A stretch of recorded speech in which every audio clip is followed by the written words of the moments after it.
minor tasks to perform, one of which is to survey a little more of the historical side of alchemy, this time by paralleling the rise of alchemical traditions in North Africa and its development among the Chinese. Chinese alchemy is quite different in spirit, methodology, from the European approach to this subject. And because of its comparative antiquity and the way in which it developed, we may have a clue to the obscure origin of European alchemy.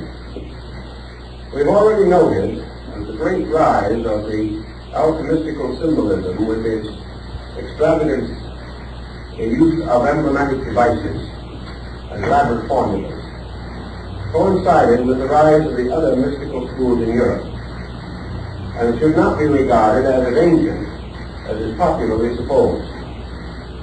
Now in China we find what may well be the building up of a pattern that finally led to the rise of European symbolical alchemy.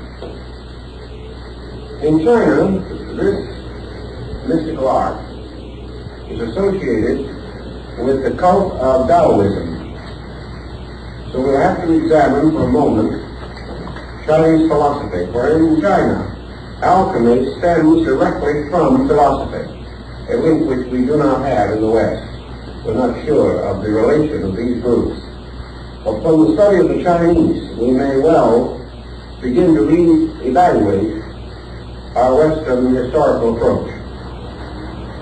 Taoism, arising as the result of the teachings of the obscure Chinese philosopher Lao Tzu, passed through three distinct stages in its development. The first, the philosophical; the second, the transcendental; and the third, the theological. These periods are roughly divided into about 600 to 700 year periods. Each of these sections would thereby correspond to something resembling 600 years of development and systematic re-adaptation. In the first 600 years of Taoism, the sect was essentially philosophical and essentially a very high form of Eastern absolutism.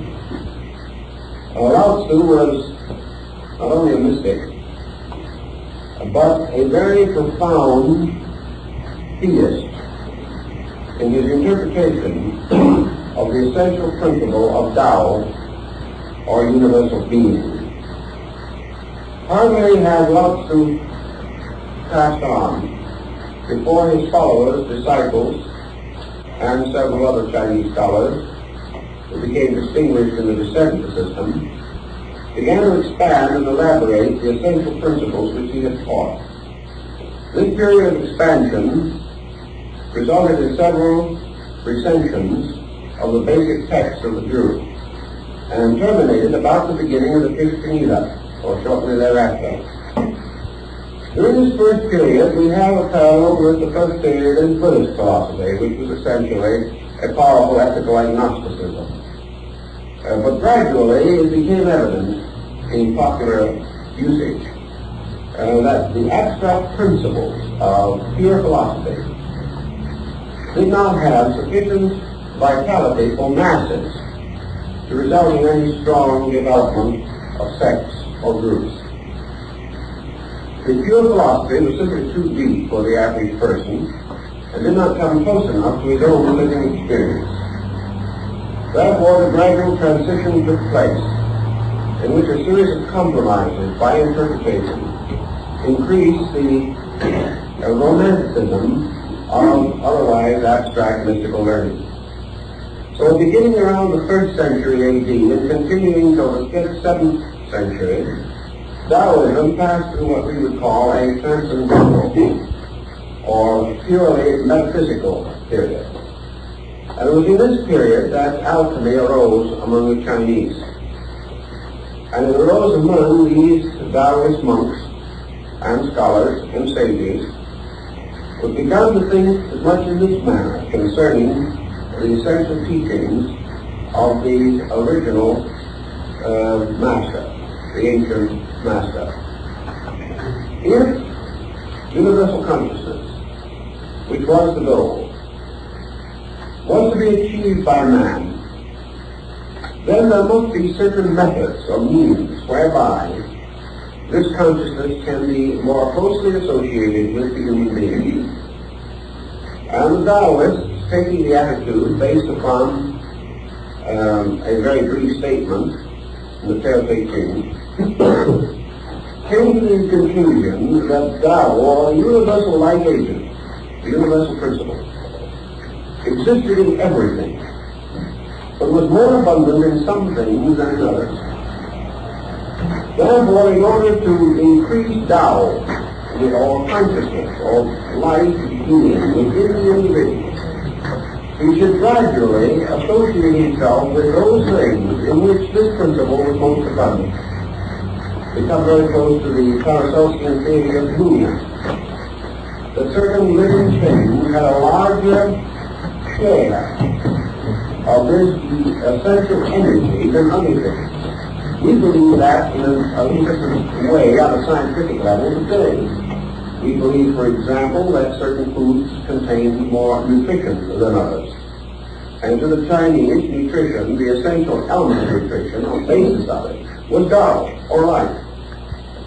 Therefore, we are a little bit unhappy today over overly refined sugar and overly refined flour and various homogenized dairy products, because we doubt their vitamin or vitality content.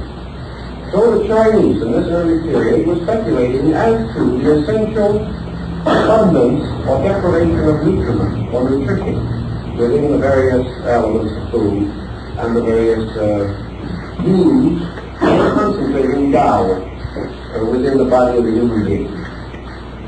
So we began to speculate like this. What are the principal ways in which energy can come to the person and be distributed throughout his body and nature, so that he may unfold or grow or come nearer to the full expression of his Tao content? And the Chinese came to several conclusions. They divided this field into three essential parts. The first they called breath. Now, the moment they began to talk about Tao and breath, they began to come very close to the yogic systems of India. They held in China that Tao was in the air, and therefore that to inhale was to accept Tao into yourself. This is the breath of life, or the living breath. Air in its eternal circulation was symbolical of the endless motion of the Tao principle in the universe. So the problem was to increase the intake of air, which they did by various disciplines. Also, through the development of esoteric arts, to use the will or the consciousness to distribute this air within the body, so that it could be more rapidly brought into direct contact with vital organs, nerve centers, and brain centers. They started in, for example, with a formula like this, that the disciple should start in by inhaling and then counting his heartbeat before exhaling again.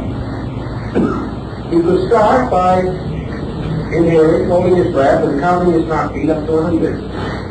At which time he should exhale. By doing so, he would increase the duration of the energy principle from the air, which remained longer within him. Also, at the same time, it would gather more negative or useless material to be disposed of. In other words, the Chinese refer to this process as body cleansing through breath.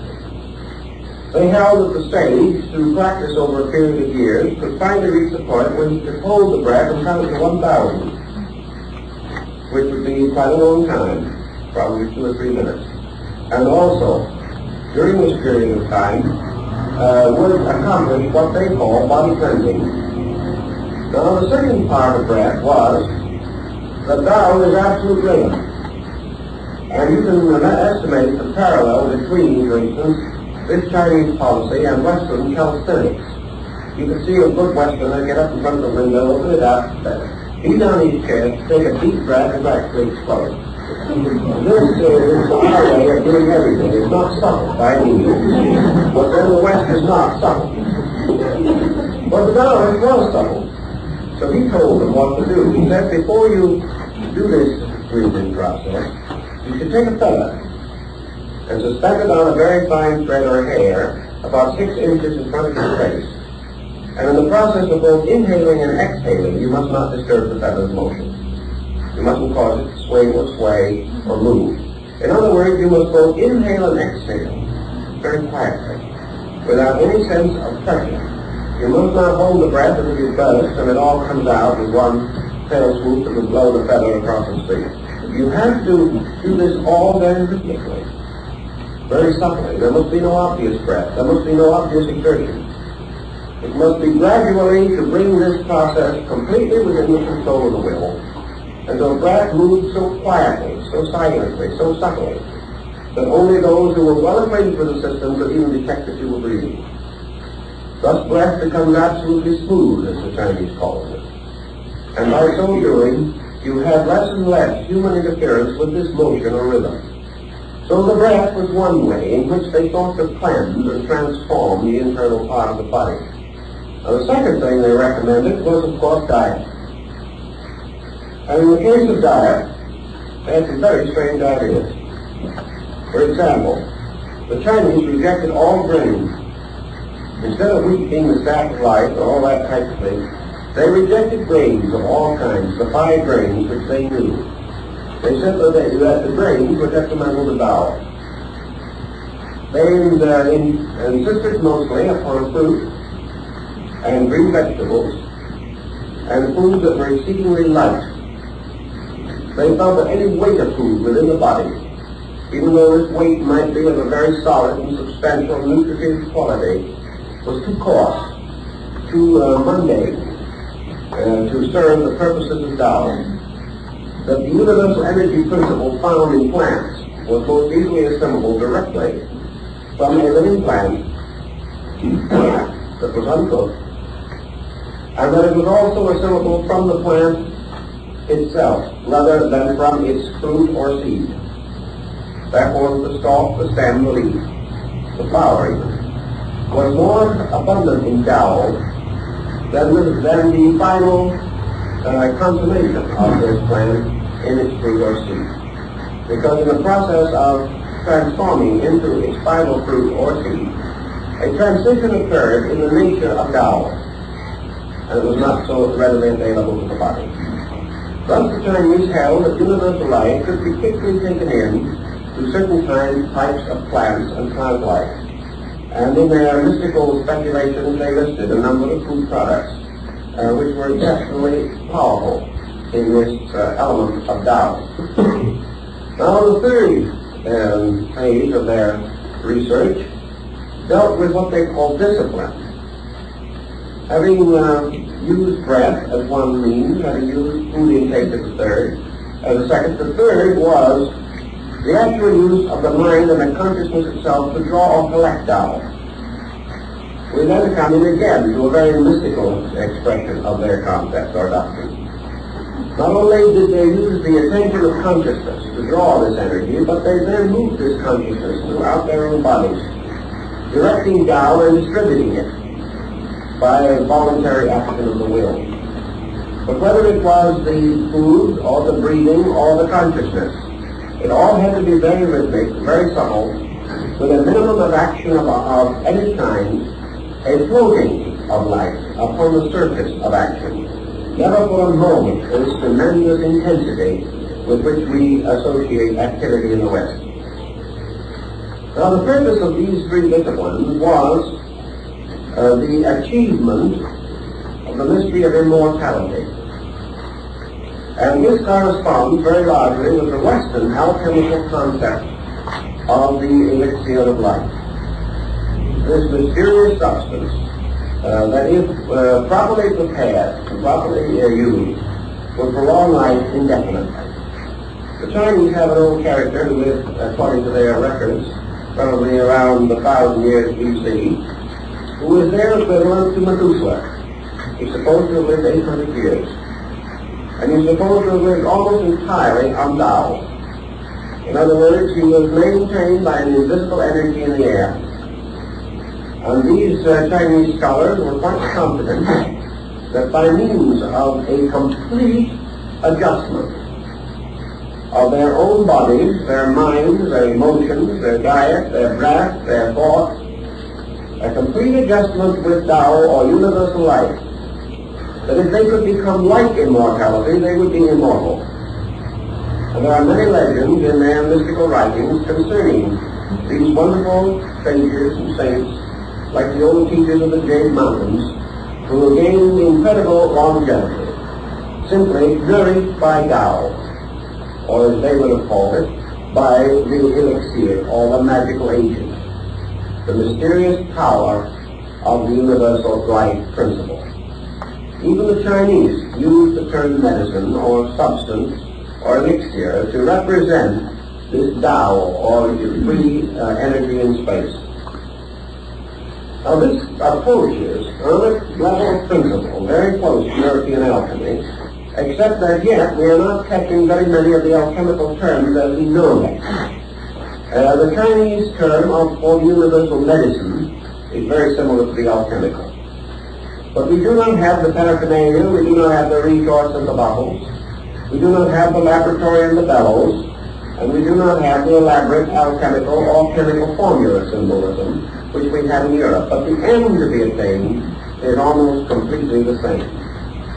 Now this was the first of their concepts in relation to alchemy, the possibility of the attainment of an eternal life, the medicine that heals all mortality, and when attained by the mystic, makes him immune to the evils of the world. Not only is he protected against sickness and age, but he is protected against the evils of any creature that might attempt to attack him or endanger him. He is indestructible because he is identical with Tao, because the interval between himself and universal life has been reduced to a minimum. So, years ago, when I was traveling in Korea, I went into the Diamond Mountain area, and there had the opportunity to contact a few elderly Taoist scholars. You can't say, probably, that they belong to the same pattern as we find on beautiful old Chinese paintings of wonderful rugged mountains and waterfalls and old scholars seated under the tree. They did not have quite that amount of glamour, but from these men themselves and from legends and lore in the community, we could get a pretty good picture of how things were 1,000 or 1,500 years ago, because things were slow in those countries. It was well tested records in that region that many of these old scholars were about 100 years old, and in probability they were. And one look at them would well testify to extreme longevity. There were rumors that some had reached 150. And while there was no particular point of the fact that they would ever be immortal, they certainly had exceeded the average person's span of life. They had extended usefulness. Most of them did not require any of the aids that we need in order to keep functioning even at 70 or 80 in our way of life. One of their principal concepts there was that the secret of longevity is the reduction of friction. And friction must always be the resistance of a personality to the law. In other words, Tao is reality. Those that move with reality flow as little ships upon the surface of a straight and placid river. Those who go against the law immediately come into conflict. And the moment there is conflict, there is death. There is friction, the wearing out of things, the exhaustion of resources, the wasting of energy. It is not what we do that wastes energy, but the way that we do it. And also the hazards, mental and emotional, with which we burden the things we do. An individual in the West has an unpleasant task to perform. He worries about it for days before he does it. He wishes he didn't have to do it. He tries to find some way of pushing it on someone else. And as the time becomes nearer and nearer, he becomes more and more sorry for himself because he is faced with this burden. By the time the actual task arrives, he is no longer really in good condition to face it. He has dissipated more energy in vain regrets over the circumstance than would require to solve it. Then after it is finally completed, he continues to be sorry for himself and then develops gradually a heroic attitude in which he goes from then on recounting to others the extraordinary serenity and this extraordinary courage with which he faced a disagreeable situation. This is a tremendous waste of energy. And the Taoist would simply advise that the person relax and pull through the circumstance, whatever it is. Face it. Face it without qualms, face it without regret, face it without fear. Whatever it is, it is. You do it as well as you can, working in a complete state of relaxation so that every faculty and power that you have is available. You are less likely to make mistakes. You are less likely to make a wrong decision or a hasty one or an over-influenced one. And in all probabilities, the incident itself will almost evaporate as it approaches, because you have failed to make it important. By so doing, you will conserve energy and kept the law. So these old Chinese scholars say that the answer to all this is simply relax. That if you meet all incidents simply as factual, simply things to be done next, regardless of whether you like them or do not like them, you take all of the pressure out of them. You take all of the tension away from yourself. And as a result, you accomplish more, you enjoy better health, and no matter how busy your life may be, you have time to sit in your bamboo grove and write poetry. The Taoist monks who have watched Europeans in China and in other countries in their way of life point out that even the busiest man in the West could sit in his bamboo grove if he wanted to. If he only did the things that he is doing now, but did them with absolute lack of attention, he would find that instead of taking all day, it would take 2 or 3 hours, and he could write at least one extra poem every day. It depends on how we do things. And in Taoism, this smooth way, the quiet way, the peaceful way of doing everything is the way of immortality. It is also the best preventive we know for ulcers, one of the serious difficulties of our modern life. So all of this lies into one pattern, and that is the Taoist concept of the possibility of man, by special knowledge, by arts, by sciences, by the investigation of natural law, to finally achieve eternal life, which they regarded as not impossible, although they did not claim that they had attained it. They did claim that they had found ways of extending life, which would indicate that the ultimate goal could be accomplished if man's consciousness was brought into absolute harmony with the universal plan, so that full and complete union with reality would mean not only the end of sorrow, the end of pain, but the end of death. This was their belief. We may assume it or not assume it as we please. Now the second thing that was of great concern to China, and has always been a great concern to China, was poverty. In China there is no middle class as we know it, and there never has been. There is the rich and there is the poor. And the poor are many and the rich are few. And between these two, what we call our great white-collar class in the West has no existence. So in the second degree of the concept of art, magic, sorcery, metaphysics, the Chinese developed the idea that comes the closest to the Western alchemical tradition, and that is the transmutation of base metals. He believed firmly that it would be perfectly possible to make gold. Why? Because gold was a symbol of Tao.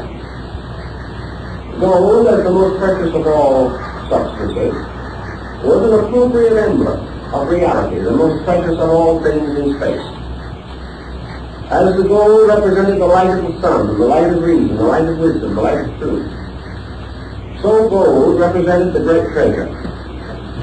Our goal on the mystical and philosophical level could be wisdom, because wisdom is a kind of wealth that exceeds all the wealth of the earth. Truth is a treasure greater than the most precious diamond. Reality is more valuable than the scepter of the purest jade. So all these great and wonderful realities, these truths, this wisdom, all these became associated with the concept of gold. Now the gold, in turn, was associated with the concept of being the king or ruler of all the metals. So Shanti, imperial heaven, was the yellow emperor. And yellow was a color which, rising in the Taoist period of Chinese metaphysics, became the emblem of the yellow road of heaven. It became also the emblem of the imperial house. It was the sign of supreme power. And yellow and gold were related. So to make gold, the Chinese began to develop a concept. If a man should live forever, or would live forever, the practical Chinese would say, there's no use in living forever if he's going to be poor forever. You just can't do anything. You can't get anywhere on that philosophy. And if you think about the Chinese for a moment, you will realize that with all their philosophy and all their art, they're very practical people. There isn't a person in the world shrewder than a Chinese merchant. Now in China, of course, a well-fed person who shows a reasonable amount of rotundity is regarded as almost approaching a divine estate because there are so few of them. Therefore, one of their basic symbols for happiness in this world is to be fat. The fat person is happy, because you cannot be fat without having something to eat. And in China, an individual who has something to eat is a superior man. He not only is most fortunate, but he must be most clever, or he wouldn't have found a way to get something to eat. So worldly wisdom, worldly power, worldly affluence, all has to do with food. And food in turn, all has to do with money. So on the physical plane, the Chinese, being always a practical man, instead of doing what some of the Western religions have done, and that is develop methods of meditating for prosperity, he started to go into the transmutation of metals. And, believe it or not, way back in that period, the Chinese hit upon mercury as being the most important metal or element in connection with their transmuting process. And they associated mercury with a substance called cinnabar, from which mercury could be abstracted. And so cinnabar became the basic material with which they worked in the effort to gain the secret of the transmutation of metals. There had no laboratory such as we know, as we've mentioned, and your painting of an old Chinese alchemist, as he looks back in that period, usually represented a little man seated under a tree somewhere, with a very tiny little stone in front of him, probably about the size of a suitcase, and looking more like a moderate-sized incense burner than anything else. And in this stone, and in this little furnace he had, a little cup in which he was working all these materials, and he certainly was not in mass production. He was working in a very small space with a very small amount of something.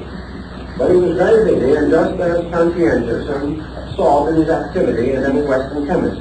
But he didn't have a great number of materials. He didn't have a wonderful pharmacopoeia to call upon, or shelves with bottles and all those things. He was more or less working with one little container, one little group of substances which he probably carried in a little box in his sash or something of that nature. It was all done on a very personal and intimate scale. But he was looking for a means of transmuting base metal into gold. And he held that the reason he knew it could be done was because, on the level of philosophy, his own base metals, his person, could be transformed. If he, as a person, could be transmuted from a state of ignorance to a state of wisdom, then on the level of the metals, base metals must be susceptible of changing. Man can change. Man can perform the alchemical mystery in his soul. And that which is possible to the soul, by analogy, is also possible to the body. So the Chinese alchemist was convinced that the rules and regulations by which he could achieve his own identity with Tao could be used to bring all base substance into an identity with gold, which was Tao. It never occurred to him for a moment to question that this group of analogies was essentially correct. Now, as we have in the West a great many accounts of transmutation, so we also have in the East.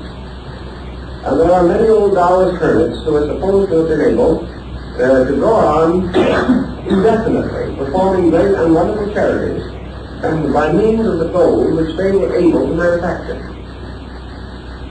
Now, there was another element that came in connection with this, and perhaps this had a bearing on it, although we're not too sure of all the elements involved. Unfortunately, we had as much knowledge of Chinese literature as we have of Roman. It would probably have changed the course of Western civilization, but we don't have it. In the Taoist work, the problem of the production of medicines under magical formulas for the curing of various diseases developed very rapidly. The Chinese had a strange and rather eccentric group of medications, but they still were quite true, quite wise, and quite gifted in their ability to treat many ailments for which we have no immediate solution. But in their medicines, one of the most important and priceless ingredients, particularly in their mystical remedies, was gold. Now, you know, as we all know, that it would probably have been very hard for Socrates to have gotten the gold if he had wanted to do any chemical experimentation. He probably never had the price of one small Greek gold coin, or at least very seldom that. These old chemists working with various medications in China were monks. They were poor persons who had renounced worldliness, so-called, to go into scholarship and study and meditation. Gold was for the emperor, not for the monks. Gold was not for those hermits somewhere among the mountains, unless he happened to be fortunate enough to live in an area where he could maybe mine a little gold or pan a little gold himself. For the most part, he had no contact with these elements. Therefore, to him it was necessary to manufacture them.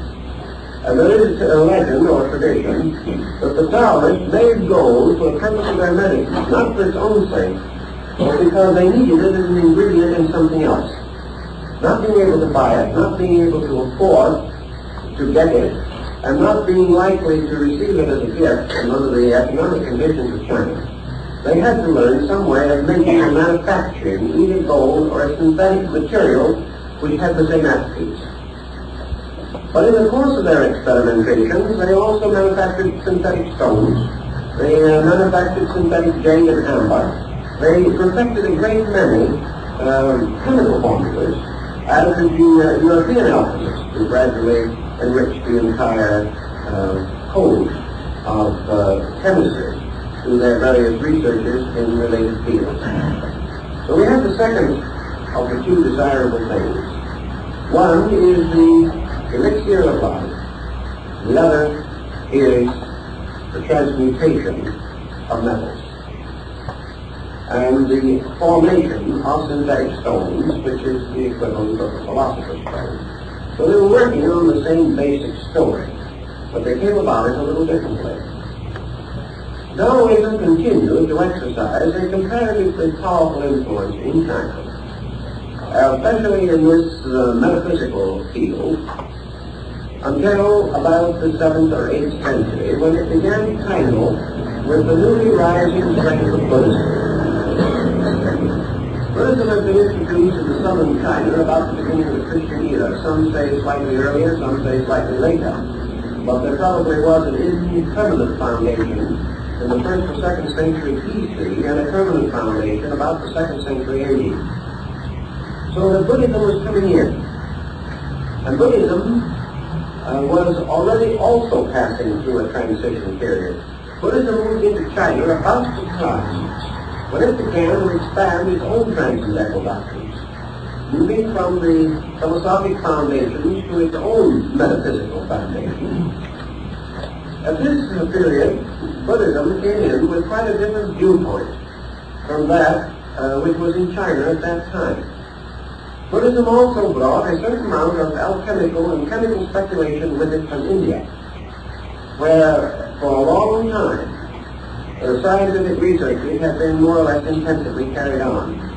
A little later, however, after the rise of Nalanda and some of the great institutions in India, that Buddhist scholarship in art and in science, especially in chemistry, began in drift towards China and began to mingle its stream with the indigenous culture. Actually, there is not a great deal relating to what we call alchemy in the original Buddhistic philosophy. There is, however, a great deal about the philosophy itself, which is reminiscent of the original concepts of Tao and the Chinese belief in the possibility of man's final identity with an eternal state. But it was not in Buddhism so much an eternal life as it was an eternal consciousness in Nirvana. But in its transition from one part of the world to another, in the gradual rise of what is called the Northern School, or the Kalachakra, Buddhism began to take on a great deal of transcendental culture. Until by the time it was centered in the northern group, the rise of Lamaism in Tibet, and the rise of the Great Vehicle and the Pure Land sect in China, there was a lot of speculation going on, a lot of metaphysics drifting into the Buddhist philosophy. Buddhism, much like Gnosticism and Neoplatonism, had an absorbing quality about it. And when Buddhism struck the alchemical tradition in China and in adjacent countries where this tradition was developing, it immediately accepted it and imposed it upon its own doctrine. So that there came to be an alchemical or alchemistical interpretation of Buddhism also. And this particular phase of the subject is still very largely taught in the colleges of the Arhat sect in Tibet. And these colleges, among their other magical rituals and magical studies, include the transmutation of metals, the development of a universal medicine, and the indefinite prolongation of life. Now, all of these ends, as they were developed in the Chinese, would be rather inconsistent with Buddhist philosophy. But when Buddhism moved into a strange area where other philosophies were already present, it became mingled with them in a kind of alchemy of its own. And as a result, there are many doctrines now to be found within the Northern Buddhist schools especially that have very little in common with the original teachings of Gautama. They represent the minglings of traditions from one school to another. Working with this, and going even into Japan, where Buddhism and other groups, and even Shinto, have some alchemical tradition, we gradually observe the Eastern group to be concerned with alchemy or chemistry almost entirely on the level of a means or a method for accomplishing one of the three great purposes of European alchemy. And the two we have mentioned, namely eternal life and wealth, has a third added in the course of time. And that third is the gift of vision. It was very important in these systems that the neophyte or the disciple should eat of the peach of eternal foresight. In other words, the power of immortality implied with it also a complete and eternal knowledge of all things happening everywhere, an ability to mentally announce the future, to examine into the deepest secrets of the world and of life. And therefore there had to be some mysterious elixir of vision by which the entire mystery of life could be unfolded to the fortunate possessor of this wonderful substance. There's another interesting phase of this in the Taoistic concept that also mingled later with Buddhism, and that is that somewhere in the mysterious hinterland of things, there is a place where the genii, or the spirits, or the immortals dwell. There is a mysterious, fabulous land far beyond the reach of the average person. And here, the wonderful beings whom we see in little figures of porcelain and bronze and wood today were supposed to have an actual existence. They were the sages who had eaten of the peach of immortality and had gone off to join the city of the immortals, where the scholars and the mystics and the alchemists and the magicians all live together forever in eternal bliss, somewhere beyond those mysterious mountains that encircle the great Middle Empire.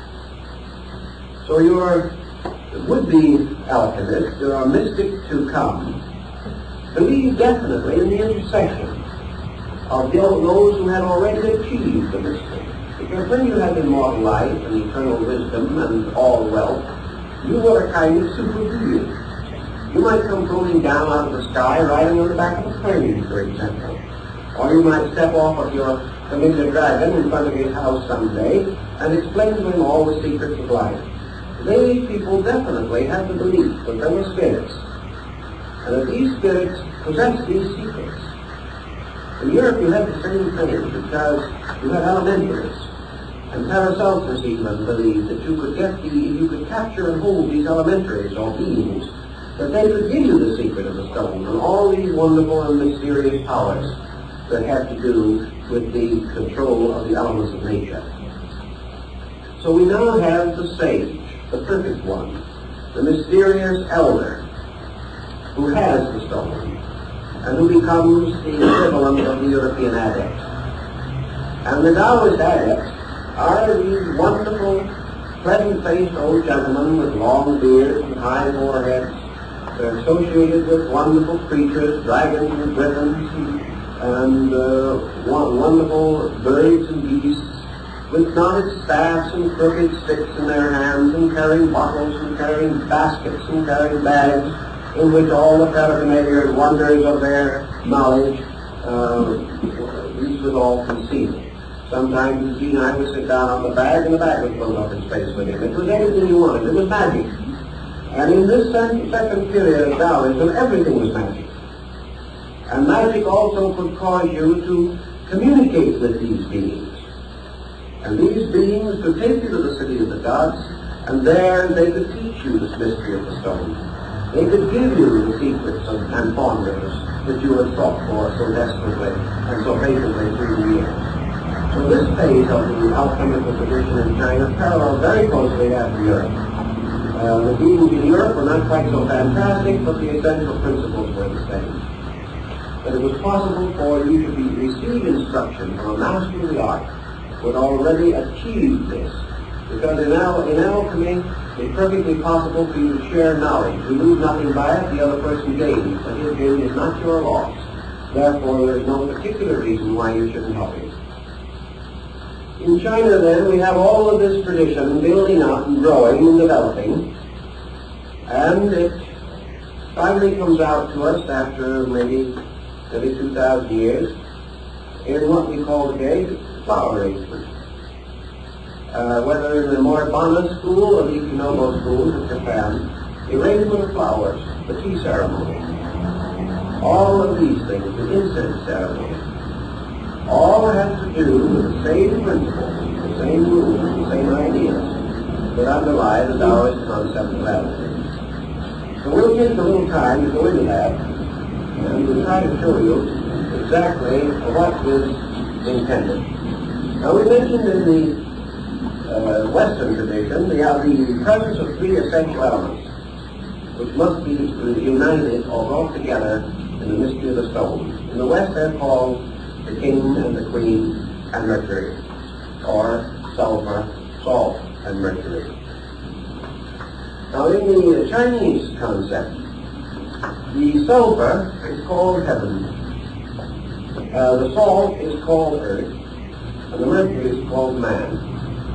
And the great triad in Chinese philosophy, and it finally came into European thought also, is the triad of heaven, earth, and man. This triad goes through all of their art, all of their sculpturing, all of their painting, every phase of their cultivation. And the reason, for example, in Chinese art, in Oriental art, that instead of having the wide margin of a picture at the bottom, as we have it, they have it at the top and the narrow margin at the bottom. When we frame a print, we always frame it with a longer margin below and a shorter margin above. We think it's more artistic that way. When we print book pages, we always leave more margin at the bottom of the page and less at the top. Whereas in the Orient, they do exactly the opposite, because the upper margin is always heaven, which must be superior. The lower margin is always earth. And then between these is the work of art. And this is man, because man is the work of art. And art is skill perfecting nature. So heaven, earth, and man must always be represented. Heaven is above, earth is below, and the artist painted a picture in the middle. Therefore, he is man. And in this particular very interesting old mandala here, which is about 11th century, from the Nara period of Japan, you will find down here among the demons in the bottom of the picture is painting of the artist. A little portrait of the artist who did the picture. You can't see it. I am covering up the artist and all that. But sometimes you can cover it. But the heaven, earth, and man is a blossom, a leaf, and a bud, and is the basis of all flower arrangement, because it must all be triadic. Heaven, earth, and man is salt, and mercury. So in producing all of their artworks, therefore, everything that they do is a formula. These formulas are so exact in Chinese art that it takes 500 years sometimes for one of these schools to permit a master to go to the extension of adding one more blossom to a suite of cherry flowers. There must be just so many. And it's a major division, a major rise within a school if one more petal is added to a flower. Everything is so completely systematized and integrated under rules, complete canons of law. In Taoism, therefore, we have this over-concept of Tao containing within itself, within its own eternity, heaven, earth, and man, which also returns to us in the Confucian doctrine. And of course, returns again very definitely in the Buddhistic triad, where you have the three great principles. You have Amitabha, the Supreme Buddha, then you have Avalokitesvara, and you have the Sri Bodhisattva. These are heaven, earth, and man again. They are spirit, body, and form. Now in this page, spirit is above, is properly represented by Chinese fingers. Below is matter. In the middle is form. And here you have form, a magnificent composition. Now form is your chemical combination. Form is your alchemy coming in. Because this central part is a formula. And a formula is a pattern in form. You can almost sense the meaning of it from the word formula itself. A man is a formula. The stone is a formula. The human soul is a formula. And in the Oriental system of art, it is always taught that the picture, the representation, must always be an absolute synthesis of the formula. And the formula is always balance. The formula is always equilibrium. It is always synthesis. China, therefore, picked very quickly upon the three great systems that arose within its own country and created a triad out of Confucius, Lao Tzu, and Buddha. And these were the three famous vinegar tasters of the old Chinese paintings. These three represented the schools, heaven, earth, and man again. And in this emphasis, you have the key problem of equilibrium. And in alchemy, the great problem of equilibrium is the balance of the formula, or the balance of the compound. Because if you bring heaven and earth and man together in exactly the right compound, you have immortality. You have the stone. You have the universal medicine. You have the mystery of all knowledge. And you have complete equilibrium, which is the secret of Tao. If, therefore, the Chinese began to experiment with this concept, they believed it was a great hermetic miracle was played or was taking place within the great glass bottle of the universe. And upon this bottle lay playing it in Egypt the seal of Hermes, so that we refer to it now as the hermetically sealed bottle, meaning in this case that nothing can get in or out. But originally it merely meant that the bottle used in medicine and science were stamped with the mark of Hermes as a sign of the purpose of the experiment and also as a proper sign of medicine or the healing art. Within the great bottle space, the universal or eternal experiment was taking place. This experiment was the generation between heaven and earth of man. Now this generation did not mean man just as a human being. Rather, in the Hindu sense of the word manas, meaning the mind or the soul. Actually, the great transmutation was the union of spirit and matter to produce the mystery of soul. A man, because in him, of all creatures visible and knowable to us, we have the only obvious example of soul. And because man is able only to examine himself firsthand, and all other things secondhand, and because man cannot find soul in anything else because he can experience only himself, therefore he became the symbol of the mystery. He became the symbol of the mysterious agent in which the compound of the opposites was achieved in the complete sublimation of universals. Man therefore receives from above, by the hermetic symbol fire, and by the hermetic symbol of fire, he receives an influx or an internalization of spirit. From the earth beneath him, he receives the ascending influx of matter. Therefore he has a body derived from the elements and a spirit derived from the stars, as Paracelsus said. And between the elements and the stars, between the earth and heaven, move the orbits of the sacred planets. And these are the seven metals from which the mystery of the soul is compounded. So man becomes the living soul. And as soul, there is achieved within him the equilibrium of spirit and matter. Now, to bring this equilibrium to bear upon the alchemical formula, the absolutely true center of the interval between spirit and matter must be found. And this is again revealed to on another level of symbolism which is just as perfect and just as extraordinary, and about which someday I hope we'll be able to talk at greater length, and that is your music symbolism. Pythagoras sketched the monochord between the orbit of the fixed stars or heaven and the surface of the earth or the elements.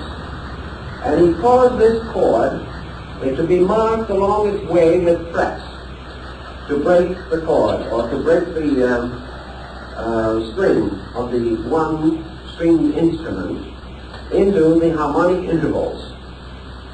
And he placed one fret in the exact center of the string, by means of which he secured the mystery of the octaves.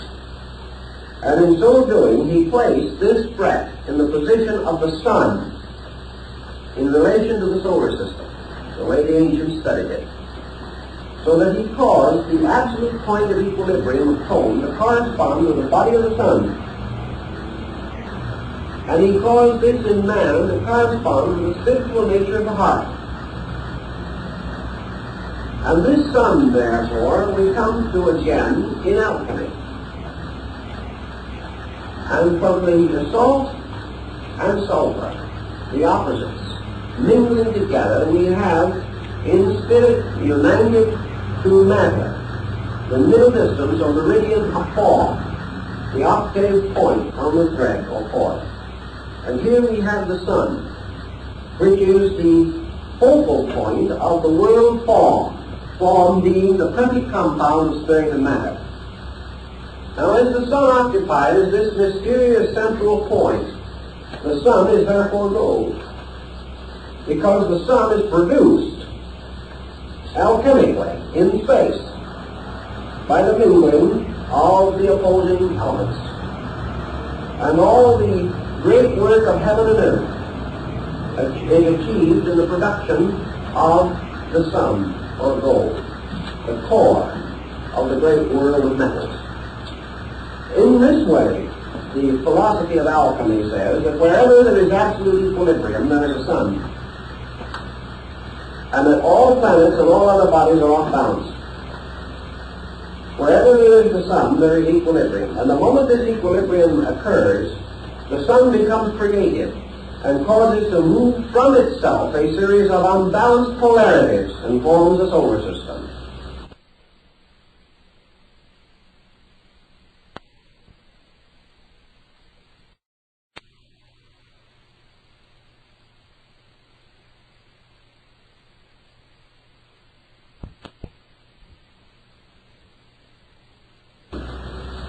And when the units forming this solar system are achieve balance within themselves, they each become a sun and generate again. Now in man, the Chinese say, he receives his spirit from imperial heaven, the Yellow Emperor. He receives his body from the Great Mother. He brings these two, spirit and matter, into equilibrium and produces a sun. S-U-N. And this sun is the soul. And the soul is therefore composed of gold. Not physical gold, but the same kind of gold that is always created by equilibrium. The moment equilibrium is created in the alchemical mysticism, the gold within a thing is caused to be released. Because wherever there is gold, there is a potential equilibrium. And as I think I told you on another occasion, research at Dornach in Switzerland has shown that gold, colloidal gold, is a sovereign remedy for ailments of the heart. Heart, sun, gold, soul. They are all part of one sequence of values. Now, according to the Chinese, there is gold in everything, just as the Europeans have. Now, what is the gold in everything? What is the seed of gold that must always be present in every single thing that exists? The answer is that everything has within it the potential of equilibrium. All things have the possibility of being synthesized into balance. Now, if you remember in the Sefer HaZohar, the Kabbalistic book of the Splendors, it says, unbalanced forces perish in the void. Thus passed the kings of Edom and the giants of ancient days. Your titans, your chaotic giants, fighting for control of the universe, represented your two great powers, the mother, father dragons in China, that struggle together and produce between them the golden ball, which is the symbol of imperial China and also the symbol of the age of the world. When ether and chaos among the Greek philosophers, the Orphics, struggled and strove between themselves, they finally formed a whirling mass, which became the golden egg of Phanes, which burst forth to release the Logos in the creation of the world. So from the strivings, from the struggles of the unbalanced elements, came again the golden age. Now the golden age on earth is the age when there was no conflict, when everything lived in peace together. This was the first and most glorious of the yugas, the great age of the gods. It is always the same essential symbolism. And gold, heart, sun, man. All these relate to this mystery of equilibrium.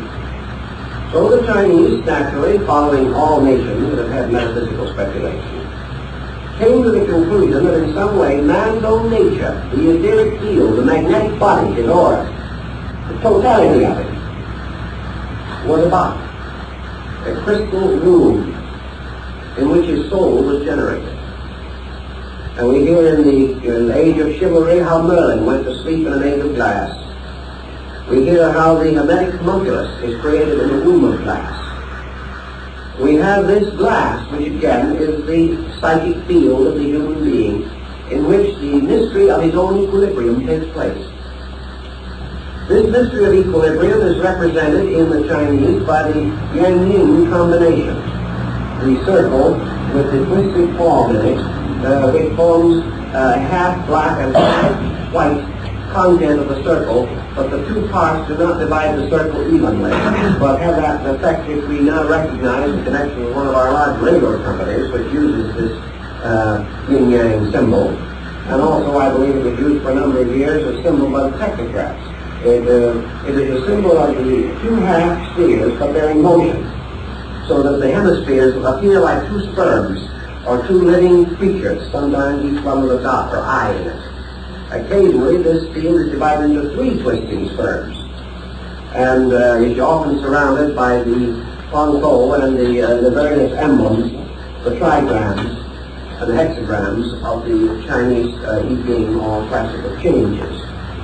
But this motion of God in all things is released by equilibrium. So we have the problem of bringing the human being to equilibrium. And to achieve this end, we must bring about that which is supposedly impossible. Because alchemy begins by assuming that the first experiment means the accomplishment of the impossible. And that impossible, as we mentioned in one of the other talks, is to make fire burn in water and water support the flame. It means that we have to achieve the absolute unification of two utterly divided factors. In alchemy, they say, well, it is done because heaven and earth are man and woman. And man and woman unite and produce the sun. They produce tragedy. By their union, they release Tao, and Tao becomes a new being and lives. Therefore, the absolute polarities can come together and do. A generation, both physical and spiritual, is under the same rule. But in the problem of man's achievement of the soul, he has a spiritual seed, a spiritual profundity, a mystery that is completely free in space. The unicorn that can only be captured when the virgin ties her scarf to his horn. This absolute motion must therefore come into absolute reconciliation with that which is absolute stasis. That which is immovable must meld with that which is ultimate and eternal motion. Spirit and matter, good and bad, life and death, dimensions, up and down, in and out, must all come to an absolute neutrality. Now how is this to be accomplished? There's only one possible way in which it can be accomplished, and that is by an art which is capable of dominating and perfecting the work of nature. To achieve this art, then, in the case of man, the hermetic adept must appear. The mystery must be solved through the recognition of the formula of the complete transmutation. Now, in the Chinese philosophy, this formula is stated somewhat differently from the way that it is stated in Europe. And this formula in Chinese philosophy is something like this. The human being has an inside and outside. These are his opposites. Halfway between the inside and the outside is a focal point, which he calls self. Therefore, self, or ego, is a movable point somewhere within the chemical field of the mingling of the internal and external. Self is sustained from the outside by the sensory perceptions, which are constantly contributing to its existence. Self is sustained from the inside by the descent of consciousness into specialized fields of action. So this self moves with the individual. It is a wandering point. When I look at something, I move myself into that thing. I stand in front of a picture and I enjoy it very much. Myself has gone out enjoying the picture.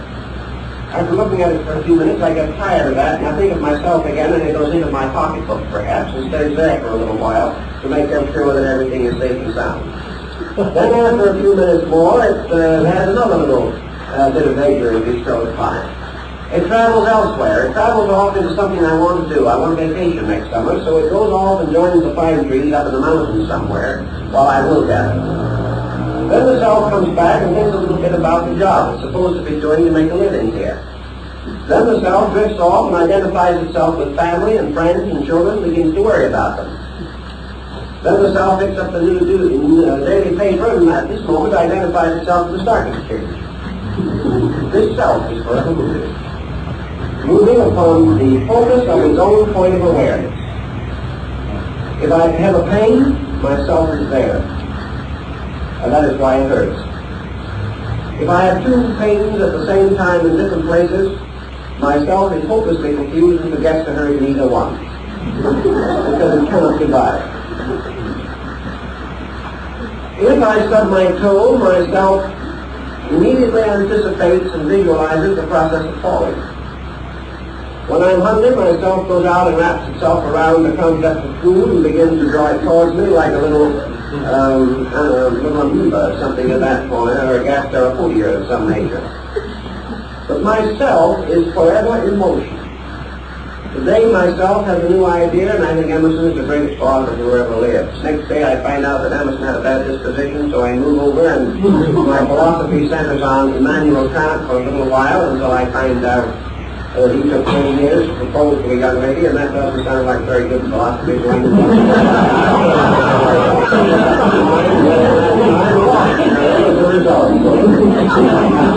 Little by little, myself moves around. Myself takes on illusions. Then he gets disillusioned, then I hate everybody.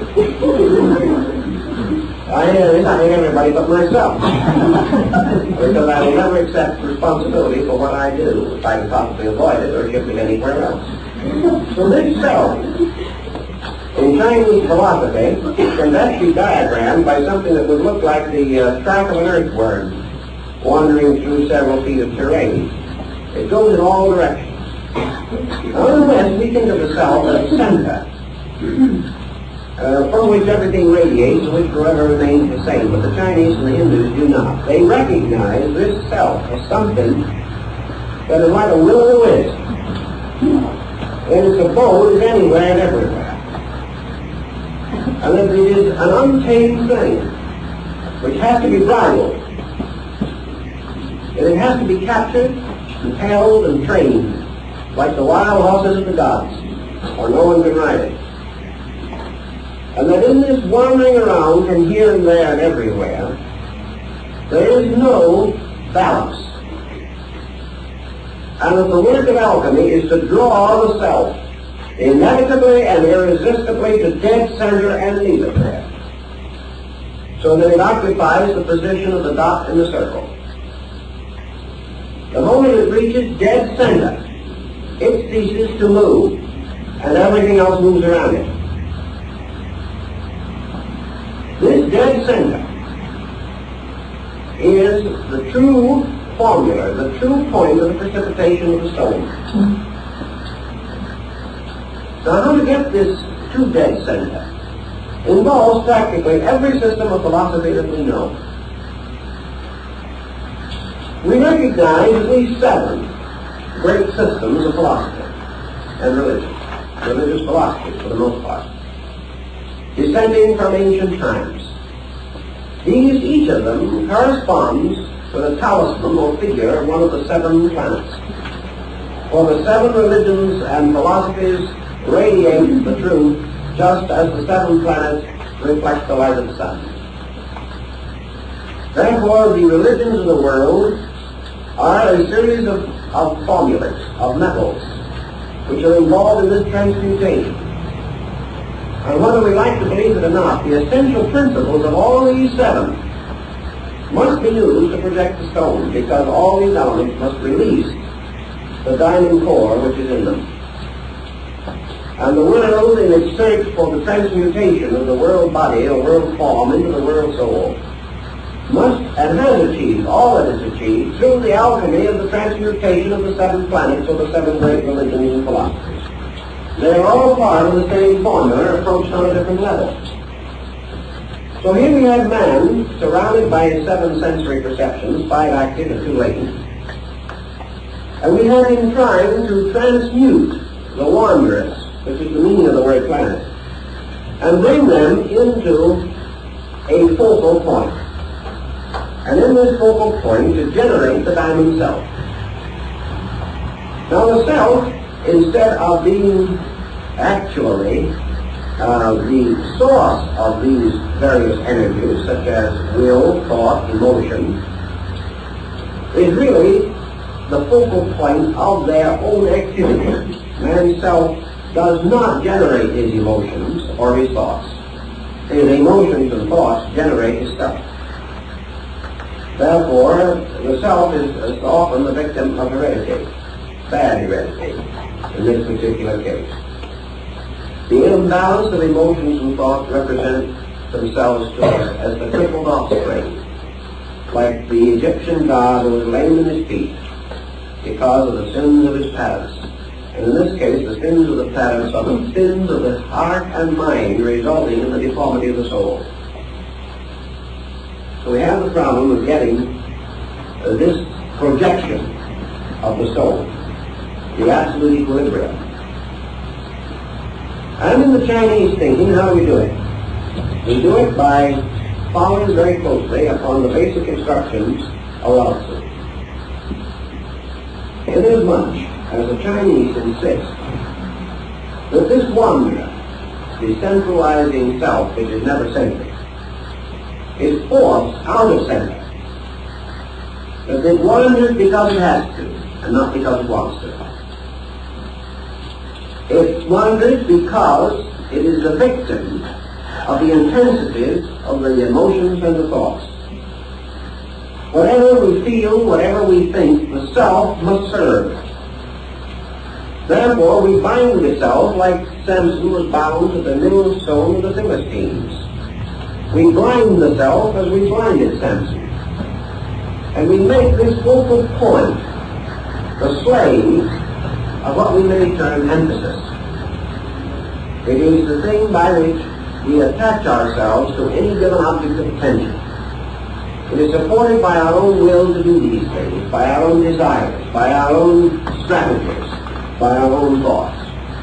And these things are constantly forcing the self out of center, forbidding it to return to center, and identifying it with some unbalanced part of its own field. Lao Tzu, therefore, taught his disciple that the thing that is necessary always is to restore the self to the center. And as the self approaches the center, it approaches the state of Tao. And as it approaches the center, it gains control of the circumference. Because it can never control the circumference equally until it is in center. How does this occur? Lao Tzu says that it occurs by the gradual reduction of the active principle which he would term the energy field in man, or the libido. It is achieved by the individual ceasing to direct the motion of life. The moment the individual ceases to force life into some way, or some direction, or some activity, life immediately returns to equilibrium. Therefore, illumination is not something that the individual must desperately attempt to attain. It is something that he is desperately attempting to prevent, even while he is constantly talking about its desirability. It is not that this path of Tao, the road which is Tao, is as difficult as the symbolism suggests. It is that the individual himself refuses to walk in a straight line. He refuses to permit the principle of Tao to operate. Now we can use an old example taken from one of the Chinese classics to point this situation. And it seems that there was an old master who had 5 disciples. Of course, the 5 disciples were the 5 colors, the 5 elements, the 5 provinces of China, the 5 everythings that we have in this mystical situation that we are dealing with. 5 elements. Chinese have 5 elements. We have 4, but the alchemists had a 5th, Azot. And we have a hypothetical 5th, which we call Ican, and about which we're not very certain for the most part. But this old gentleman had 5 disciples, and he told them, he said, I want you to travel all around the world and return and tell me what you have seen. Well, in his day, that was quite a task. So it was many, many years before they all got back. But they did, because they were all good Taoist disciples, and a great protecting power went with them. So after many years they returned, and each one of them told the master where he had been and what he had seen. What said the master? I told you to go everywhere. You have all been somewhere, but not one of you has been everywhere. Because there is not one of you who has visited every place. And they said to him, Master, we couldn't do it and get back. The older man says, no, my son, you couldn't do it if you started out. The only way you could do it is to stay here. And while you have all been somewhere, I have sat here and been everywhere. In other words, you cannot go there by that method. But if you attain a certain condition within yourself, you are there. Which may also explain why so many of these old mystics felt that their great service to mankind consisted of sitting quietly under a tree. Taoism would teach that they could do more for humanity under a tree if they knew what they were doing. And they could by running up and down the world, preaching, teaching, hoping, and fearing for another 50 years. Because their contribution would be on a level of qualitative penetration, while everyone else would be running around on a quantitative level. So in the problem of Taoism, the return of the consciousness to the point of equilibrium is attained not by the victory over self through great stress and strain, through wrestling with an angel or something of that nature. It is simply by the gradual release of the individual from pressure, from the pressure of action. Now we come to the conclusion from this that the Taoist advocates a philosophy of non-action. He does. Not because non-action is negative, but because non-action is all action. There is no possible way of achieving absolute motion without passing through the state of absolute transition or transcension of motion. Alchemy says you can never unite the elements in their outward forms. You have got to reduce them to essence before they can be caused to mingle. Therefore you can never, by any process that we know, take the various elements of the personality and force them into the union to produce the stone. Before they can be created into the stone, they must all die. Paul says, unless the seed dies, it shall not live again. And Taoism says that unless action dies, the individual can never achieve absolute action. Can never achieve absolute motion, or the complete motion of Tao. To achieve this, therefore, he must transcend motion. And in so doing, he attains absolute motion. And there is an analogy which he gives of the axis of the wheel and the rim. And that actually, the axis is the only point in the entire wheel that has achieved absolute motion, although the rim is moving there more rapidly. The axis is the only part that is in absolute equilibrium. So Taoism is absolute equilibrium.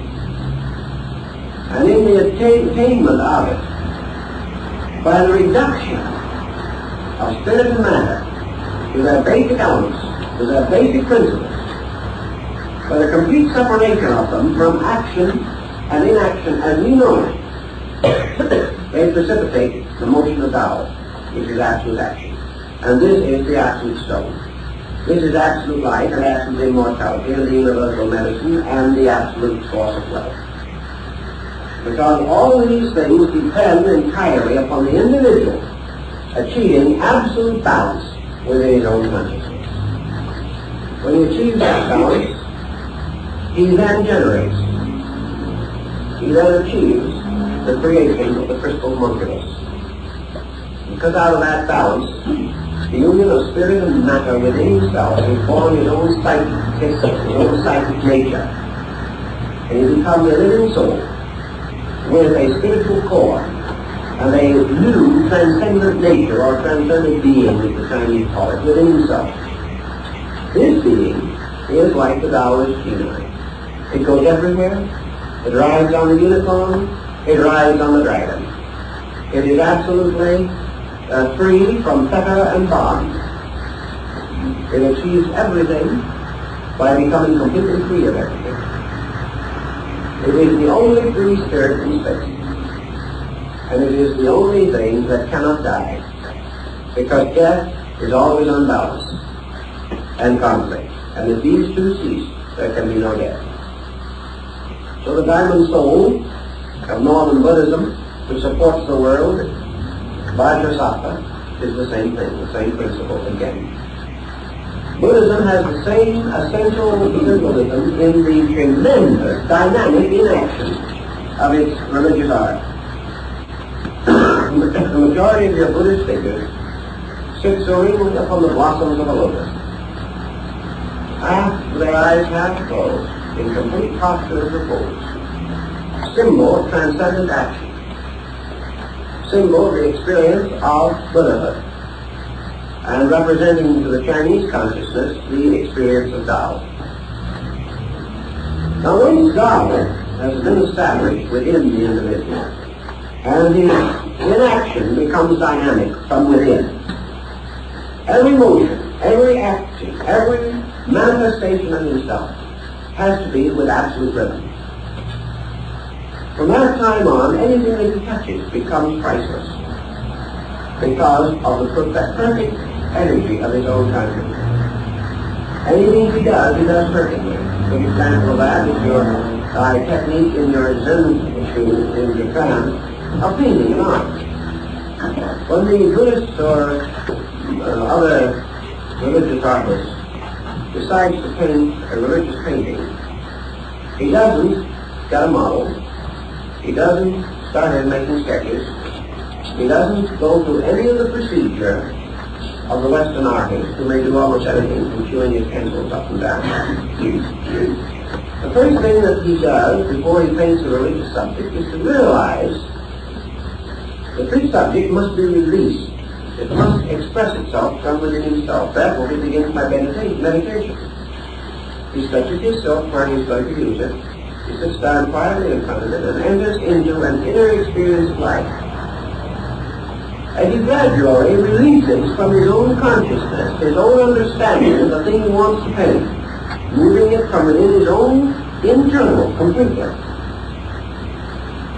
He gradually visualizes onto this piece of silk the complete picture that he intends to paint. He does so without any effort, without any strenuosity, without any question as to whether it is going to be right or wrong. He simply permits it to visually unfold, projecting his own internal contemplation and his own visual power as though it was a magic lantern, casting a reflection of a picture right onto this piece of silk.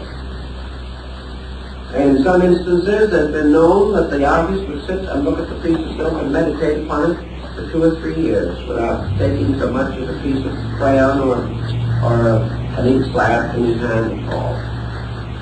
Then, having completed from within himself the full projection of his artistry, he suddenly takes his little brush, takes his little ink slabs, and in 10 minutes the painting is finished.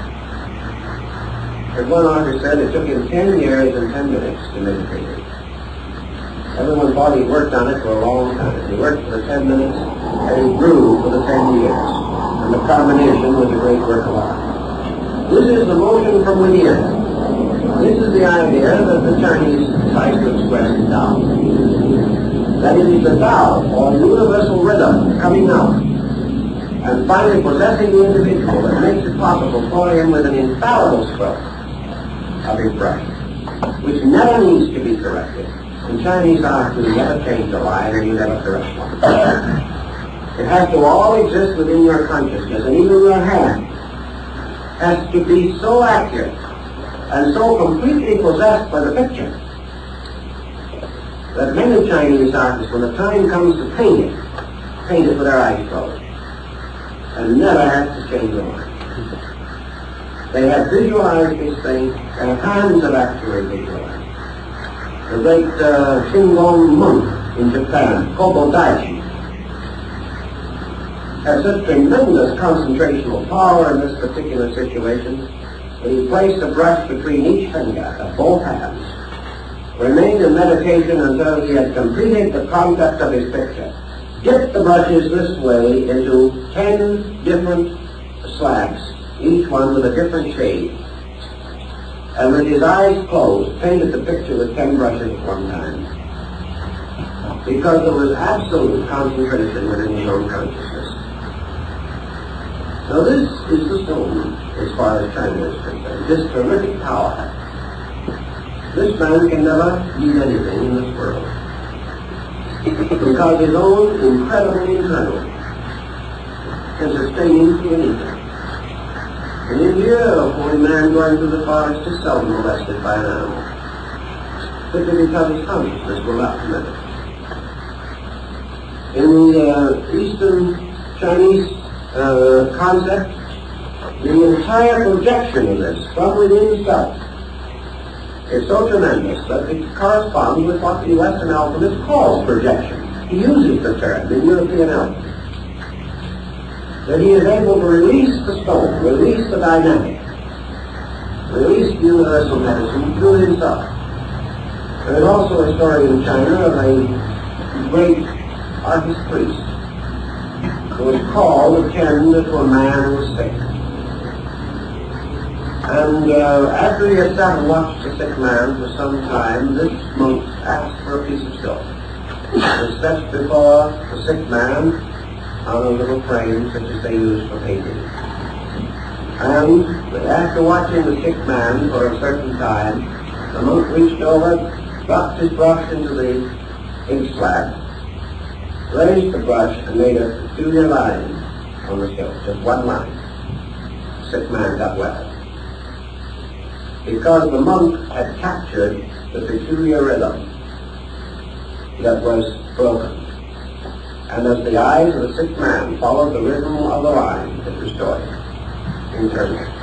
The Pythagoras claimed to have done the same thing by striking one chord from a lute. He was able to cure all kinds of sickness in that way. It was the symbol of the line. So in Japan, also among the Zen Jews, you will find the fable or legend of the monk entering into meditation of the most profound nature. And in his meditation he drew a door on a piece of silk. He sat and watched it, and according to the story, visualized that door. Finally he got up, opened it, and went through the silk into Nirvana. Never returned. Now these things are no more remarkable than the idea that Roger Bacon was able to pay for the Crusades by artificial gold that he manufactured in the Tower of London. They're all parts of this story. A story which has been ridiculed because of its outward appearance being sheer fantasy. For the story which has to do with the entire internal life of the human being. a life which is controlled by the centralizing of consciousness. Daruma, the patriarch of Zen, had an episode in his life that is a little reminiscent of the story we find in the New Testament. Daruma, in meditation one day, was walking along by the side of the sea. And after he was long in his meditations, he suddenly sort of came out of this trance-like condition of ecstasy in which his mind was one with the infinite, and suddenly, to his amazement, observed that he had walked out several miles under the surface of the water. The moment he realized he was out there, he sank. For as long as his consciousness had been held in complete suspension, he didn't know it. He didn't sink. They also tell many similar stories about the power of this internal. Now, once he says this power is real, that it is possible to achieve this tremendous victory over phenomena by the complete integration of the luminal part of the internal nature.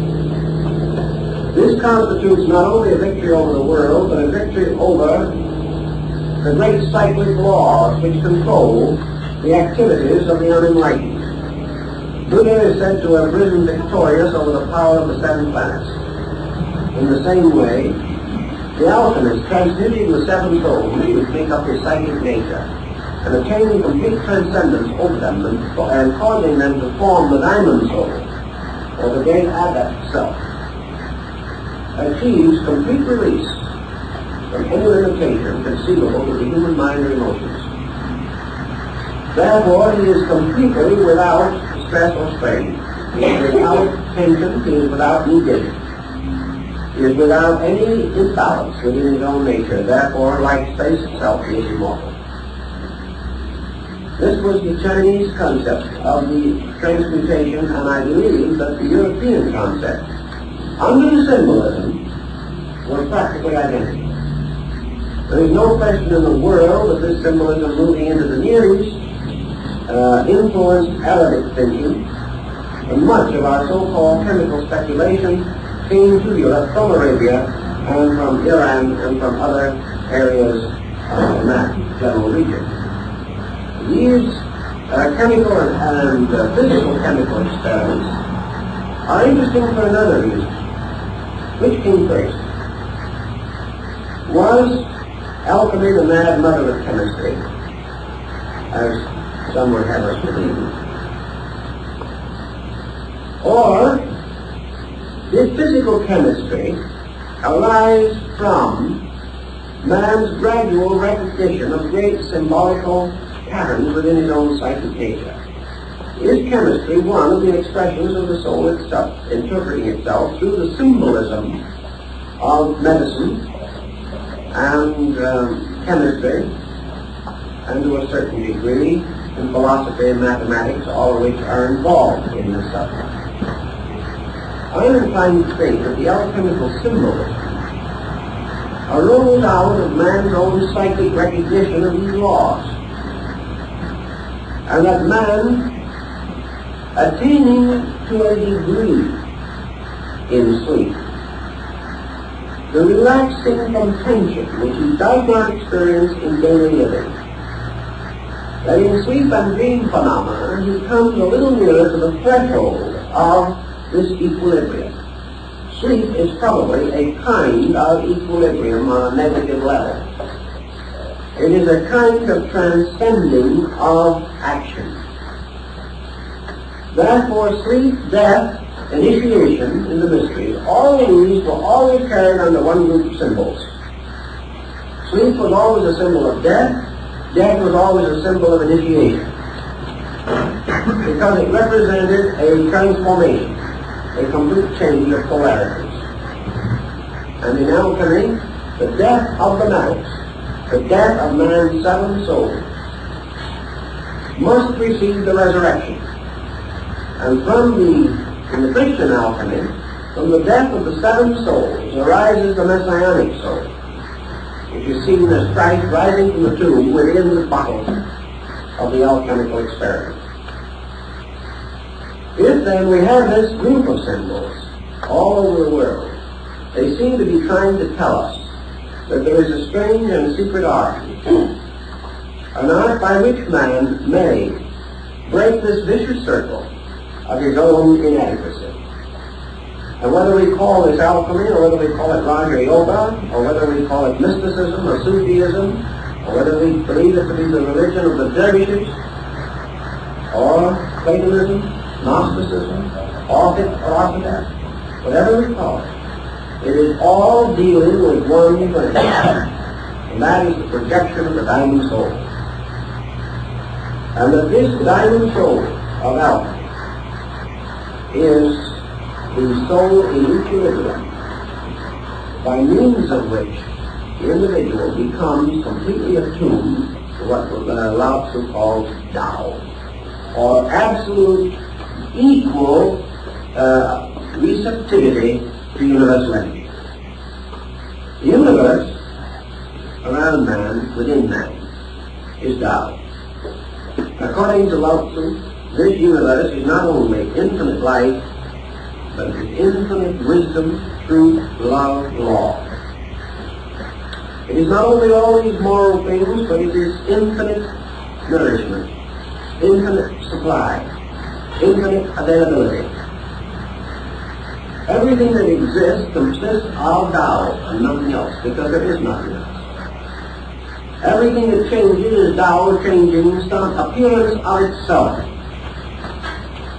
In its numerous and multiform appearances, Tao seems to be many things, but in its essence, it is one thing.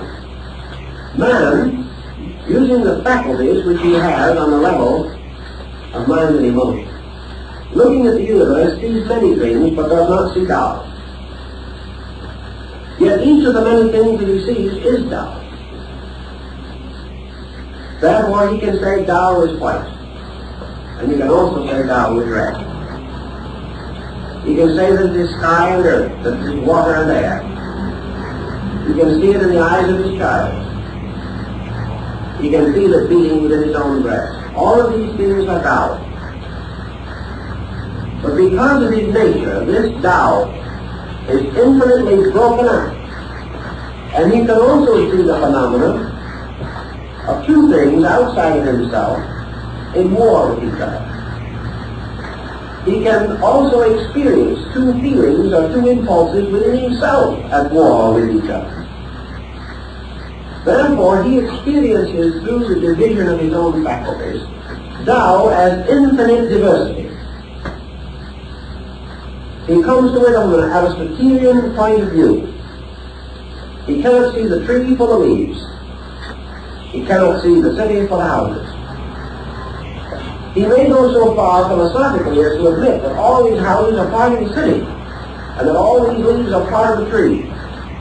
But in consciousness, he is experiencing the many leaves and not the tree, because that is what the faculties reveal to him. He looks out and he sees 10,000 stars, but he does not see the one star. For that star must be born within himself, shining out of the east of his own soul. He sees all these things and he is profoundly moved by them. And he says, God is wonderful. God is glorious. God is beyond estimation, because God can maintain all these things. And that there is an infinite power somewhere that can keep these thousands of millions of worlds radiant and rotating and revolving in their mysterious orbits in space. Therefore, we come to the concept of deity as infinite immensity, absolute power, tremendous authority. But always there is the star and the earth. There is the water and the moon. There is man, there is hunger, there is death. So man lives in this tremendous experience as within a great vessel. And he knows that he is living in a world of absolute energy. Yet he must work with his energy to transform it so that it will work in a combustion motor. He must work with it another way in order that it shall work within his own body to maintain him. He is living in a world in which energy is available, but must be constantly conditioned and changed. He finds it also possible to die of starvation in this world of absolute food. He finds it possible to die of ignorance in a universe of absolute wisdom. He finds it possible to die of loneliness when he is constantly in the midst of everything that lives. These are because he has not experienced Tao. Because he has experienced only the manyness. He has never experienced the tremendous dynamic of the diamond self, or the soul. So gradually, through the experience of manyness, he begins to recognize the necessity of reuniting broken parts. And he creates formula. And formula is nothing but a method of achieving an end, a scientific method for accomplishing a given purpose. So we have in these great esoteric systems like Buddhism, and in the teachings of Yoga, Vedanta, and Taoism, and many others, he has the disciplines, the formulas, for the shifting of this sense from manyness to oneness. From the experience of God as all to the experience of God as one. A one which contains the all. Or the experience from the experience of God as infinite action to God as inaction, which is supreme action. Now our concept of action and inaction is that when action happens, we're doing things. When inaction sets in, we're not doing anything. The Chinese say that's no, that is yes. That's because we are looking at it from our level. The truth of the matter is what we call action is the supreme inaction in space, and what we call inaction is complete action. Therefore, that the motion is not from action to inaction as positive to negative, but from action to inaction as from negative to positive. The Tao and Tao alone is positive action. Why is it positive action? Because it is the only action upon which all things depend and which in itself depends upon nothing. Everything that lives because of Tao. And yet try and find Tao. Try to find this complete suspension of action. Try to find Tao as the teacher. It will never speak. Try to find it as the friend. You can never embrace it.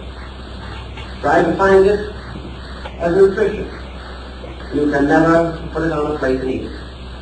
Tao is infinite. Therefore, the experience of Tao is the experience of infinite. And the individual moving towards supreme action finds that absolute action is absolute experience of infinite. And all else, comparatively, is inaction. Thus, internal action is supreme and external action is comparatively unimportant. The only reason we have to run up and down is because we do not know where we are going, and would not know if we got there. Thus, when the Taoist seeks this internalization, he is bringing together all of the disunity of his own psychic chemistry. He is reintegrating the seven souls to form the great soul. And he is then transmuting all activity, first into suspension of action, and finally to release through it Tao action. He calcines or burns up or exhausts all of his own personal actions. And out of the ashes of this, by palingenesis, he causes the flower of gold to grow. Or as in China, the little peach tree of gold upon which are the blossoms and fruit of immortality. Out of the complete calcination of all of the negative aspects of action, he releases Tao through action. Tao is the tree. In the Chinese formula, when man ceases to make mistakes, the great virtue operates. And it cannot operate until he stops making mistakes. So wisdom lies in ceasing to make mistakes. It doesn't lie in knowing all. It lies in no longer breaking laws. And then this state is reached, this state of equilibrium. Then the gold grows. The seed of the soul is quickened by the suspension of action or by the reconciliation of broken parts. And immediately it grows. Benny gives us the same story in the Mysterium Modulum. The tree of the soul rising from the root of gold is nothing but Tao growing up from the seed of equilibrium in human consciousness. And when this has been achieved, this tree also carries the 12 fruits which are for the healing of the nations. It is the tree of life. It is the sacred soma plant. It is everything which is for the nourishment of all that lives. But when this tree blossoms within the human soul, then we have the wonderful tree of the metals. We have the wonderful tree that is guarded forever and guided within the secret garden of alchemy, of which there are many drawings and figures in the ancient books. And also, in a strange way, this is the very peach tree under which Lao Tzu was born. Because it said he was born under a peach tree. Well, now everyone assumes that this is merely a little historical episode gathered from somewhere. But the tree under which he was born is the tree of immortality of the Taoist paradise. And no one seems to have paid any attention to that at all. So that when he was born, they didn't name him Lao Tzu at that time. They named him Little Peach Tree ears, because he had very large ears and was born under a peach tree. Now, why did he have very large ears? Because Taoism is a religion of very large ears and a very small mouth. Lao Tzu lived and taught for many, many years and left only 5,000 characters behind him to summarize his entire philosophy.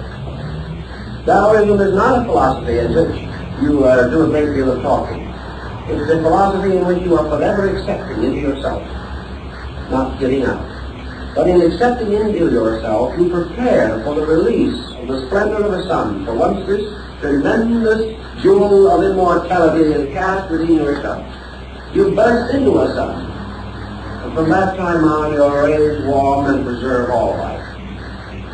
And you become the parent of another order of life. And a new series of peach trees rise in the garden of immortality. And having achieved this, and having perfected oneself in it, according to the Taoist theories of the transcendental period, not the original period, Lao Tzu did not have this particular concept, but it followed in his teaching. After the achievement of this adepthood, after the wonderful mystery of the soul has been perfected, then the old Taoist adept goes off to seek the land of his brothers and lives forever with those, like himself, who have made the transmutations. Now in the Greek legends, I think we can see pretty well what happens, what it meant. For what happens when the Greeks achieve great heroism and then die? Why, the gods always picked them up and made constellations of them. They were always set in the sky, and therefore you have stars named for all the heroes and nymphs and all the wonderful beings. The crown of Semele was taken up after their death, and the chair of Andromeda was taken up, and the winged horse Pegasus went up there. Everybody became a constellation after they had made good, so to say, in whatever their problem might be. So the old Taoists, when they got through, they went up to heaven and became stars. What is the star? Just another symbol of the diamond soul. It is just another symbol of the radiant sun around which a new order of life is going to grow. Because when men cease moving around the center, they cease to be planets and become suns. When human beings cease to move around their own centers, they cease to be wanderers and they become sages. And as they become sages, they become alchemists. And sitting quietly within the mysterious nature of themselves, they take that little furnace, which is the heart, which has the warmth within it, the point of fire and life, and in this heart they accomplish the creation of the universal medicine and the wise man's stone. But in the West, we would have a lot of equipment to do that with, and they did even in the Middle Ages. Because we have never yet realized, as fully as the Asiatic has realized, how subtle these things are, and how always the symbolism is internal, regardless of the fact that we insist on building a laboratory and setting aside $50 million for the research. Then we think we're really getting places. And the Taoists would ridicule us out of face, although on the outside, being a good Taoist, you'd probably agree with us and chip in $4 to help build the laboratory. Because he feels that it would be quite necessary to answer the fool according to his folly. But in the alchemy itself, it is all this internal mystery of man ceasing to be a planet and becoming a sun, ceasing to be a base metal and becoming a star, ceasing to be a series of separate parts, each struggling for supremacy, and uniting these parts through their death and resurrection, that they may all become the vehicles or manifesting centers for the dissemination of Tao. For when this complete equilibrium is reached, in the silence and the mystery where all parts mingle, where the seven colors unite to restore the white light, in that center Tao moves through, and moving into manifestation, transforms man. For the planet is one who is moved by the sun, but the sun is one who moves the planets. And the spiritual source moves other things and is itself unmoved. But those who have not achieved this source are forever moved and have great difficulty in moving anything themselves. So in alchemy and the Chinese viewpoint, it is this creation of equilibrium and the release of the eternal, growing into the tree, bears upon it the three great mysteries: life, immortality, longevity, and eternal wealth. And this is the great treasure. This is the treasure of the Arabian Nights entertainment. This is the treasure that all men come to seek, and to which they turn after all other treasures have failed. Now, there's much that can be discussed about these subjects, but I think this gives perhaps a little oriental slant on the Western subject, and may help to make this a more rounded out series of discussions. Well, I think time